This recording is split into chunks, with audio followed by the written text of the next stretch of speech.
नमस्कार। वो ऑडियो में बहुत बहुत स्वागत करता हूँ। मैं आपका दोस्त ब्रजेश और दोस्तों आज लेकर के हाजिर हूँ वेद प्रकाश कंबोज का जासूसी उपन्यास कंकालों के बीच।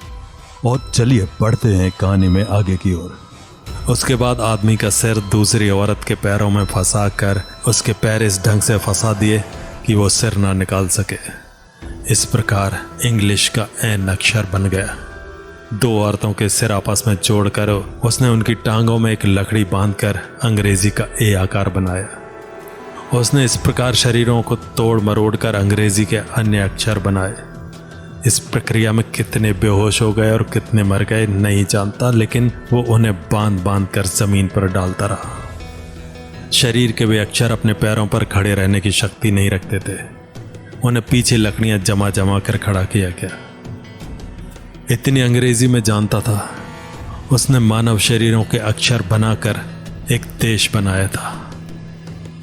ये है वो बांग्लादेश जो तुम लोग चाहते हो।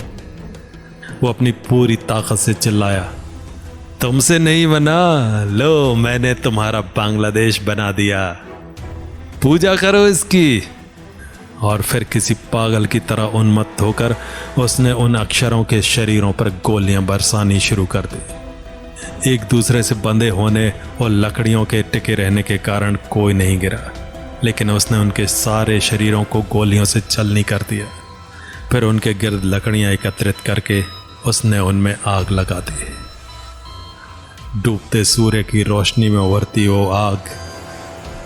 बांग्लादेश जल रहा था। मांस के जलने की दुर्गंध हवा में फैलने लगी थी। उसकी जलती हुई रोशनी में चमकता शहबाज का चेहरा और भी विभत्स लग रहा था। आश्चर्य तो ये था कि एलिस भी हंसे जा रही थी। उसकी आंखों से अविरल अश्रुधारा बह रही थी, लेकिन फिर भी वो हंसे जा रही थी। मैं नहीं जानता कि वो हंसी कैसी थी। अल्फांसो ने पृष्ठ मोड़कर पुस्तक बंद की। उसने अपने जीवन में अनेकों लाशें देखी थी। न जाने कितने आदमियों को मौत के घाट उतारा था, किंतु फिर भी उसका सारा शरीर पसीने से भीगा हुआ था। उसने रूम सर्विस को फोन करके अपने लिए एक बियर मंगवाई। बियर का गिलास भरकर वो कुछ देर कमरे में टहलता रहा। पुस्तक का विभत्स घटना चित्रण उसके मस्तिष्क को आंदोलित किए हुए था। यहाँ कुछ संक्षिप्त घटनाएं थी। पुस्तक इस प्रकार की विभत्स घटनाओं से भरी हुई थी। उसमें कुछ व्यक्तियों के अत्याचारों का भी वर्णन था, किंतु प्रमुख शहबाज ही था। एक सिगरेट सुलगाकर अल्फांसो ने फिर वो पुस्तक पढ़नी प्रारंभ की। 2 महीने हसन चौधरी अपने दादा के साथ उस शिविर में रहा। उसे शिविर की अपेक्षा नरक कुंड कहना ही अधिक उपयुक्त होगा। वहां प्रतिदिन नए ढंग से मनुष्यों को मौत के घाट उतारा जाता। बलात्कार की हिंसक घटनाओं का ऐसा चित्रण था कि सभ्य पुरुष अपने मनुष्य होने पर ही ग्लानि अनुभव करने लगे। उस पुस्तक के अनुसार हसन चौधरी को भागने का अवसर मिला। शहबाज प्रतिदिन कुछ आदमियों के झुंड दौड़ाता था और उन पर पीछे से मशीन गनों से गोलियां चढ़वाता था। लोग गिरते पड़ते रहते, कुछ भागने में भी सफल हो जाते। इनमें से कुछ बाद में पकड़कर फिर वहीं पहुंच जाते, लेकिन कुछ का पता भी न लगा कि उनका क्या बना। इसी प्रकार के एक झुंड में हसन चौधरी और उसका दादा भी था। हसन भागने में सफल हो गया, मगर इस चक्कर में वो अपने दादा से बिछड़ गया। भटकता हुआ हसन मुक्ति वाहिनी से जा टकराया और उसमें मिल गया। फिर जब दिसंबर में पाकिस्तान ने भारत के विरुद्ध अघोषित युद्ध छेड़ दिया, तो भारतीय सेना बांग्लादेश में प्रविष्ट हुई। हसन मुक्ति वाहिनी के अन्य सैनिकों और भारतीय टुकड़ी के साथ जब जैसौर में प्रविष्ट हुआ, तो उसने अपने दादा को देखा। दादा ने उसे नहीं देखा। उसका दादा न जाने कहां से भीड़ को चीरता हुआ आगे निकल आया।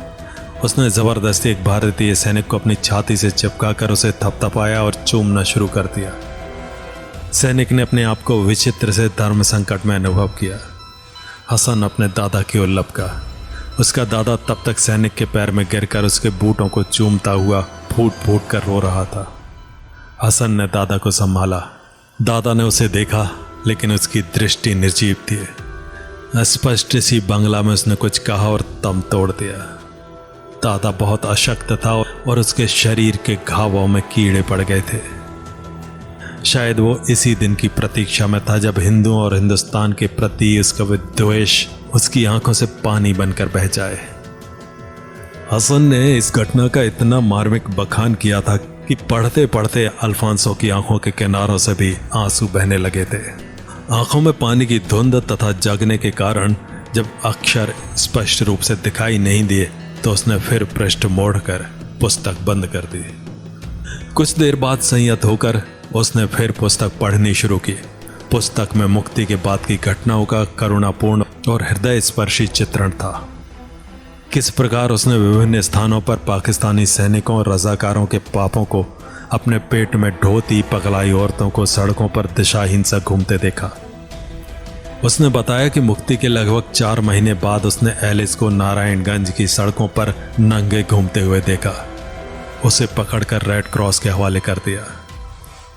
हसन चौधरी ने उसके साथ ही प्रश्न किया कि बांग्लादेश की अन्य लाखों औरतों को जिनकी मानसिक स्थिति पाकिस्तानी अत्याचारों से विकृत हो चुकी है, उन्हें किसके हवाले किया जाए।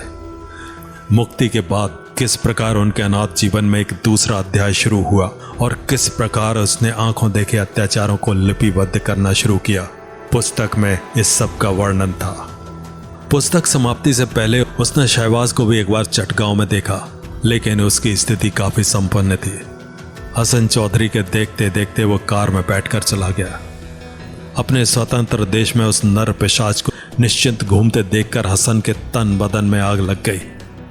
उसने अपनी पुस्तक में प्रश्न किया कि क्या उस नर पिशाच के लिए उस देश में भी कोई दंड की व्यवस्था नहीं है, जिसे उसने न केवल समूचा ही जला देना चाहा, बल्कि संपूर्ण बंगाली कौम को खत्म करने का घृणित प्रयत्न किया।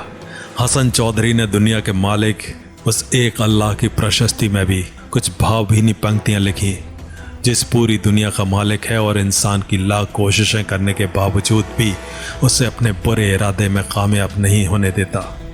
अंत में इस पुस्तक की प्रकाशन व्यवस्था के संबंध में कुछ लिखा था कि किस प्रकार ये पुस्तक लिखने के बाद एक अखबार के संपादक से मिला, जिसने उसे एक अन्य विद्वान से मिलवाया, जिसने उसकी पुस्तक की शाब्दिक भूलों को सुधारा। किंतु ये दावा फिर दोहराया गया था कि इसमें न किसी घटना को तोड़ा मरोड़ा गया है और न कहीं अतिशयोक्ति से काम लिया है। जो कुछ जैसा देखा और अनुभव किया, अपनी समझ के अनुसार ज्यों का त्यों लिपिबद्ध कर दिया गया। लगभग 400 पृष्ठों की वो पुस्तक अब अल्फांसो ने खत्म की तो शाम के 7 बज चुके थे। पुस्तक समाप्त करने के बाद अल्फांसो छत को घूरता रहा था। लगभग 7:30 बजे उसने वॉल्टर स्कॉट के कार्ड पर छपे नंबर पर फोन किया। उधर से उसकी सेक्रेटरी ने पहले तो कहा, क्षमा कीजिए मिस्टर स्कॉट किसी आवश्यक कार्य से गए हुए हैं और वे आज न मिल सकेंगे। आप अपना नाम और संदेश दे दीजिए। ढंग ऐसा था जैसे रटे रटाए शब्द दोहराए जा रहे हों। लेकिन जब अल्फांसो ने अपना नाम बताया तो सेक्रेटरी का स्वर एकदम बदल गया।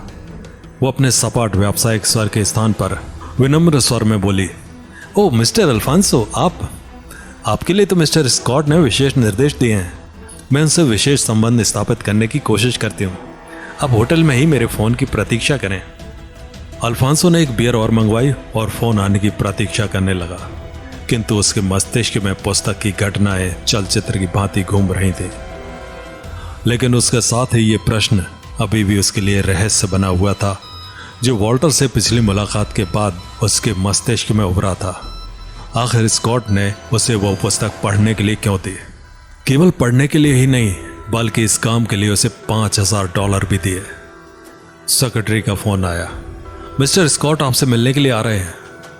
लगभग आधे घंटे बाद स्कॉट स्वयं ही पहुंच गया, उसी प्रकार ढीले ढाले कपड़े पहने हुए। इस बार अल्फांसो ने उठकर उसका स्वागत किया। सोफे पर बैठाने के बाद वो बोला, क्या पिएंगे? आप तो बियर पी रहे हैं। स्कॉट अपने अनगढ़ चेहरे पर मुस्कुराहट फैलाता हुआ बोला, लेकिन मेरे लिए तो विस्की चाहिए। विस्की और बर्फ पाने के बाद स्कॉट तुरंत ही मतलब की बात पर आ गया। और कहानी जारी रहेगी अगले अंक में, तो मिलते हैं अगले अंक में।